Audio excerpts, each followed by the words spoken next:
Praise the lord. మన ప్రభువును మన రక్షకుడైన యేసుక్రీస్తు వారి ఉన్నతమైన నామంలో మీ అందరికీ మా హృదయపూర్వక వందనములు. ఈ రోజు దేవుని వాక్యము, నిశ్చయముగా నీ దుర్దశను నీవు మరచెదవు, దాటిపోయిన పారు నీటిని జ్ఞాపకము చేసుకున్నట్లు నీవు దానిని జ్ఞాపకము చేసుకునేదవు. యోబు గ్రంథము 11వ అధ్యాయము 16వ వచనము. You will surely forget your trouble, recalling it only as waters gone by. Job chapter 11:16. ఈ రోజు నిమిత్తము కృపగలిగిన దేవుడు మనకు అనుగ్రహించిన వాక్య భాగమును బట్టి ధ్యానించుకుందాము. ప్రభునందు ప్రియమైన సహోదరి సహోదరులారా, దేవాతి దేవుడు ఈ రోజున మనకు అద్భుతమైన వాక్యమును జ్ఞాపకం చేస్తున్నారు. ఆయన ఈ లోకములోని సమస్యలు అనేవి ఎటువంటివో, ఎంత సాధారణమైనవో, వాటిని ఆయన ఎలా తీసివేయగలడు అనే మాటను మనం చూడవచ్చు. ఈ లోకమందు మనిషి జీవితం దశలుగా ఉంటుంది, అందులో ఏ సందేహం లేదు. పిల్లవాని దశ, ఎదిగిన వాని దశ, ఏజును బట్టి కాలాన్ని బట్టి దశలు మారుతూ ఉంటాయి. ఎప్పుడు ఒకేలా మనిషి ఎలా ఉండడో, ఎదుగుదల ఎలా ఉంటుందో, అలాగే జీవితంలో కూడా మంచి దశ, దుర్దశ అని మనము వేరు చేయవచ్చు. ఉద్యోగం ఉన్నప్పుడు, వ్యాపారము గొప్పగా సాగుతున్నప్పుడు, మంచి ఆరోగ్యముతో జీవిస్తున్నప్పుడు, ఏ అప్పులు లేకుండా సాగుతున్నప్పుడు మంచి దశగా అభివర్ణిస్తూ ఉంటారు. ఆ రోజుల్లో, ఆ దశలో, ఆ కాలములో అని చాలా సార్లు మనము మాట్లాడుతూ ఉంటాం. అయితే అలాంటి స్థితి బహుశా ఈ రోజున చాలా మంది అనుభవించక బాధపడుతూ దుర్దశలో ఉన్నారు, జీవిస్తున్నారు. అయితే ఈ దశ ఎప్పుడు అలాగే ఉండిపోతుంది అనే భ్రమ వారిలో ఉందేమో. నీవు కూడా అలానే అనుకుంటున్నావేమో. నా జీవితంలో ఈ రోజున ఉన్న ఈ అనారోగ్యము, ఈ బలహీనతలు, ఈ గొడవలు, ఈ అశాంతికరమైన పరిస్థితులు, ఈ ఎడబాటు, ఈ ఆర్థిక కష్టాలు, అప్పులు అన్నీ ఇలానే ఉండిపోతాయి, నా జీవితం ఇందులోనే మగ్గిపోతుంది, మార్పు అనేది నేను చూడను అని. కానీ నీవు అలా అనుకోవద్దు. నీ జీవితం మారుతుంది. నీ ఈ దుర్దశలో నుండి మంచి దశలోకి, అద్భుతమైన దశలోకి దేవుడు నిన్ను తీసుకొని వెళ్ళబోతున్నాడు. అందుకే ఈ మాటలు ఈ రోజున ఆయన జ్ఞాపకం చేస్తున్నాడు. నీవు నీ దుర్దశను దాటిపోయిన పారు నీటిని వలె జ్ఞాపకం చేసుకుంటావు. నదిలో మనం చూస్తే నీరు ఎప్పుడు పారుతూనే ఉంటుంది కదండి. మా చిన్నతనంలో నది దగ్గర కూర్చున్నప్పుడు ఆ నదిలో నుండి కొట్టుకొని వస్తున్న పలు రకాలైనటువంటి వస్తువులను మేము చూసేవారం. కొన్ని చెట్లు కొమ్మలు, కొన్ని బాటిల్స్, ఇలా పలు రకాలుగా వస్తూ ఉంటాయి. అవి మేము చూసిన ప్లేస్ లోనే ఉండవు, నిమిషంలోనే అవి మాకు కనిపించకుండా వెళ్ళిపోతాయి.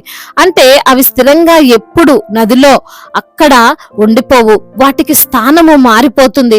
ఆ నదిలో నుండి సముద్రములోనికి వెళ్ళిపోతాయి. నది ఎప్పుడు క్లీన్ గానే ఉంటుంది. ప్రియమైన సహోదరి సహోదరులారా, పారుతున్న నీటిలో ఎప్పుడు ఏది స్థిరముగా ఉండదు. అది కదులుతుంది, అది ముందుకు వెళ్తుంది, దాటుకొని వెళ్ళిపోతుంది. ఇంతకు ముందు ఆ కొమ్మని చూసాము, ఇప్పుడు ఎక్కడుంది? ఇంతకు ముందు ఆ వస్తువులు చూసాము, ఇప్పుడు ఎక్కడికి వెళ్ళింది అని మనం అనుకుంటూ ఉంటాం కదా. అలాగే మన జీవితంలోనికి చాలా సార్లు మనం ఊహించనివి ప్రవేశిస్తూ ఉంటాయి. అవి మనల్ని డిస్టర్బ్ చేస్తూ ఉంటాయి, భయపెడతాయి, కృంగదీస్తాయి. మన కుటుంబాన్ని, మన రిలేషన్ ని పాడు చేసేవిగా, విడగొట్టేవిగా కనబడుతుంటాయి. అది భయంకరమైన వ్యాధులే కావచ్చు, సడన్ గా మారిపోయిన ఆర్థిక పరిస్థితులే కావచ్చు, మనం అనుకోకుండా చేసిన మిస్టేక్స్ కావచ్చు, మనము తీసుకున్న బుద్ధిహీనమైన నిర్ణయాలు కావచ్చు. అవి ఏవైనా సరే అవి స్థిరముగా ఉండబోవు. ఈ లోకము అవి స్థిరము అని చెప్పినా నీవు భయపడకు. దేవుడు వాటిని నీ నుండి దాటిపోయేలా చేస్తాడు. ఆయన సర్వశక్తిమంతుడు. ఆగిపోయిన నీ జీవితాన్ని పారుతున్న నీటి వలె తప్పకుండా చేస్తాడు. అప్పుడు నీవు అనుకుంటావు, ఆ రోజు నాకు ఈ సమస్య ఉంది, ఆ రోజున నాకు ఈ అప్పు ఉండేది, ఆ రోజున నాకు ఈ వ్యాధి ఉండేది, ఇప్పుడు లేదు, ఇప్పుడు ఏ బాధ లేదు అని దాన్ని నువ్వు జ్ఞాపకం చేసుకుంటావు. అలా మాట్లాడే రోజు నీ జీవితంలో రాబోతుంది, తప్పక వస్తుంది. ఈ యొక్క వాగ్దానము మనిషి ద్వారా వచ్చింది కాదు. భయపడకు. దేవుడు వాగ్దానం చేస్తున్నాడు. నీ జీవితంలో దుర్దశలన్నీ నీవు మరిచిపోతావు, అవన్నీ కూడా నేను దాటి వెళ్ళిపోతాయి. ఉంటాయి. వాటిని నీవు మరచిపోయే రోజులు రాబోతున్నాయి. కాబట్టి అవిశ్వాసము నీ నుండి తొలగించుకో, భయాన్ని తీసివేయి, నిరుత్సాహమైన మాటలు మాట్లాడకు, నిరాశలోనికి వెళ్ళిపోకు. నా యేసయ్య నా దుర్దశను తీసివేయబోతున్నాడని నమ్మకంతో జీవించు, గొప్ప కార్యాలు నీవు తప్పక చూస్తావు. దేవుడు ఈ మాటలను దీవించి మన హృదయములో ఫలింప చేయునుగాక. వాక్య భాగమును బట్టి ప్రార్థించుకుందాము. ప్రతి ఒక్కరు కూడా ప్రార్థనలో ఏకీభవించగలరు. ప్రార్థన. మహాశక్తి సంపన్నుడా, మహోన్నతుడా, కృపా కనికరములు కలిగిన దేవా, జీవాధిపతి, మీకు స్తోత్రాలు చెల్లిస్తున్నాము తండ్రి. అద్భుతాలు చేయువాడవు, ఆశ్చర్యకరుడవు ప్రభా, ప్రేమమయుడివి, కృపామయుడువు, దయగలిగిన దేవుడవు తండ్రి, దీర్ఘశాంతుడవు ప్రభ, మీకు స్తోత్రాలయ్యా. అవును ప్రభా, అద్భుతమైనటువంటి వాక్యమును తండ్రి మాకు వినిపించారు. అవునయ్యా, ఈ లోకంలో సమస్యలు అయ్యా మరి తండ్రి అన్నిటినీ కూడా మా నుంచి దూరపరిచే దేవుడవని, మాకు తోడుగా ఉండి మీరే జ్ఞానం ఇచ్చి నడిపించే దేవుడవని అయ్యా, అదే విధంగా తండ్రి మా యొక్క జీవితాన్ని ఆ పారుతున్న నీటి వలె తప్పకుండా చేస్తారని, మేము మీ ద్వారా అద్భుతాన్ని మేము చూడగలమని వాక్యం ద్వారా సూటిగా తేటగా మీరు మాతో మాట్లాడారు, మమ్మల్ని ధైర్యపరిచారు, బలపరిచారు. అందును బట్టి వందనాలు, స్తోత్రాలు చెల్లిస్తున్నామయ్యా. అనారోగ్యముతో బాధపడుతున్న ప్రతి బిడ్డను మీరు జ్ఞాపకం చేసుకోండి ప్రభా. వారికి ఉన్న శారీరక రుగ్మతలు, వ్యాధి బాధలు అన్నిటి నుండి కూడా విడుదల దయచేయండి ప్రభా. మేలులతో వారి హృదయాన్ని తృప్తిపరచండి. ఆ భయాందోళన నుండి విడుదల దయచేయండి నా తండ్రి. సంపూర్ణ ఆరోగ్యాన్ని వారికి మీరు అనుగ్రహించమని వేడుకుంటున్నామయ్యా. అదే విధంగా ఆర్థిక పరమైన ఇబ్బందుల్ని యేసు నామములో కొట్టివేయండి. అప్పుల ఊబిలో కూరుకుపోయిన వారిని మీరు లేవనెత్తండి. అప్పు తీర్చుకునే సామర్థ్యాన్ని దయచేయండి. వారు చేస్తున్న పనులలో ఆశీర్వాదాన్ని దయచేయండి. తలగా ఉంచుతాను గాని తోకగా ఉంచునన్న వాగ్దానం వారి జీవితంలో నెరవేర్చమని వేడుకుంటున్నాం. కుటుంబంలో తండ్రి సమస్యలు, భార్యాభర్తల మధ్య విభేదాలు అయా, ఇబ్బందికరమైనటువంటి పరిస్థితులు అయా మరి బిడ్డలకు వస్తుండగా నా తండ్రి వాటన్నిటి నుండి కూడా విడుదల దయచేయమని వేడుకుంటున్నామయ్యా.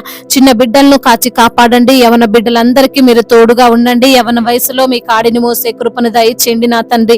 అదే విధంగా నా ప్రభా అయా, డ్రగ్స్ ఎడిక్షన్ నుంచి ప్రభా విడుదల దయచేయండి. ఆ గేమ్స్ ఎడిక్షన్ నుంచి విడుదల దయచేయండి అయా. ముఖ్యంగా నా ప్రభా ఆ బిడ్డలకు ప్రభా మీ యొక్క జ్ఞానం ఇచ్చి మీ యందు భయభక్తులు కలిగినటువంటి జీవితం వారు జీవించినట్లుగా సహాయము చేయమని వేడుకుంటున్నాం. అదే విధంగా నా ప్రభా ఎందరైతే బిడ్డలు ఈ రోజున నా ప్రభా ప్రయాణాల్లో ఉన్నారో వారి ప్రయాణం అంతటినీ సుఖముగా క్షేమముగా జరుగునట్లుగా కృప చూపించమని వేడుకుంటున్నాము తండ్రి. అదే విధంగా రక్షణ లేని ప్రతి బిడ్డకు రక్షణను దయచేయండి తండ్రి. మారు మనసు లేని ప్రతి బిడ్డకు మారు మనసును మీరు అనుగ్రహించమని వేడుకుంటున్నామయ్యా. అదే విధంగా నా తండ్రి అయా, ఎందరైతే బిడ్డలు ప్రభా ఈ రోజున నా తండ్రి అయా ఎగ్జామ్స్ కొరకు, రిజల్ట్ కొరకు ఎదురు చూస్తుండగా తండ్రి వారిని మీరు దీవించండి. మీ యొక్క జ్ఞానము చేత వారిని నింపండి. కాంపిటేటివ్ ఎగ్జామ్స్ రాస్తున్న బిడ్డలను కూడా దీవించండి. ఇంటర్వ్యూలకు వెళ్తున్న బిడ్డలను కూడా మీరు ఆశీర్వదించండి. మీ జ్ఞానము చేత వారిని నింపండి ప్రభా. వారు అనుకున్న జాబు మరి బిడ్డలు పొందుకోవడానికి కృపను అనుగ్రహించమని వేడుకుంటున్నామయ్యా.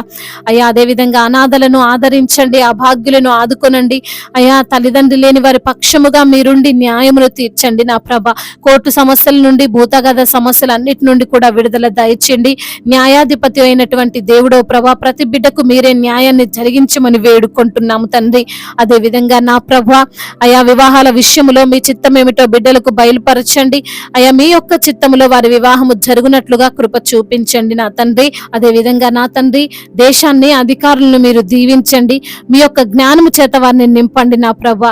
ముఖ్యంగా నా ప్రభా ఎలాంటి పాలన జరిగించాలో తండ్రి వారికి మీరే జ్ఞానం ఇచ్చి నడిపించమని వేడుకుంటున్నామయ్యా.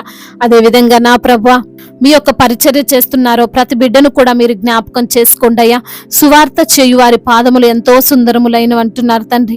వారికి ఎన్నో ప్రయాసలు, భారాలు కలిగి ఉన్నప్పుడు నా తండ్రి మీ యొక్క సువార్త పనిలో ముందుకు వెళ్తున్న వారిని జ్ఞాపకం చేసుకోండి. దైవజనులందరికీ తండ్రి మీరు తోడుగా ఉండండి ప్రభా. వారి సంఘాలను అభివృద్ధి పరచండి. సంఘానికి మీరు శిరస్సై ఉండండి ప్రభా అయ్యా. ఇంకా తండ్రి అనేక ఆత్మలు రక్షించేటువంటి భాగ్యాన్ని వారికి దయచేస్తున్నందుకు స్తోత్రాలు ప్రభా. మిషనరీస్ ని మీరు దీవించండి అయ్యా, ఆశీర్వదించండి ప్రభా అయ్యా. వారికి మీరు తోడై ఉండండి. మీ జ్ఞానము చేత వారిని నింపి నడిపించమని వేడుకుంటున్నామయ్యా.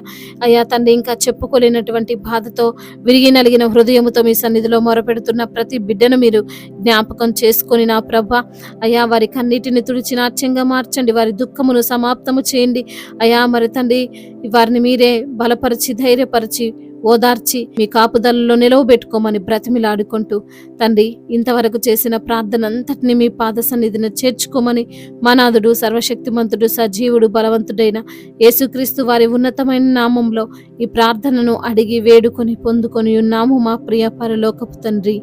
ఆమేన్. ఈరోజు పెళ్లి రోజు మరియు పుట్టినరోజు జరుపుకున్న వారందరినీ దేవుడు దీవించి సకల మేలులతో, సకల ఆశీర్వాదములతో, కృపాక్షేమములతో, శాంతి సమాధానముతో, మెండైన దీవెనలతో దేవుడు మిమ్మల్ని నింపునుగాక.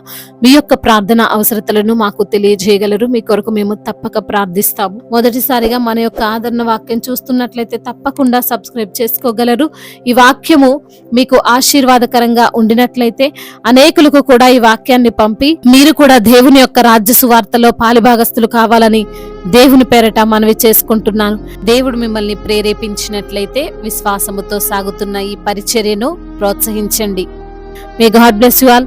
దేవుడు మిమ్మల్ని దీవించి బలపరిచి స్థిరపరచునుగాక.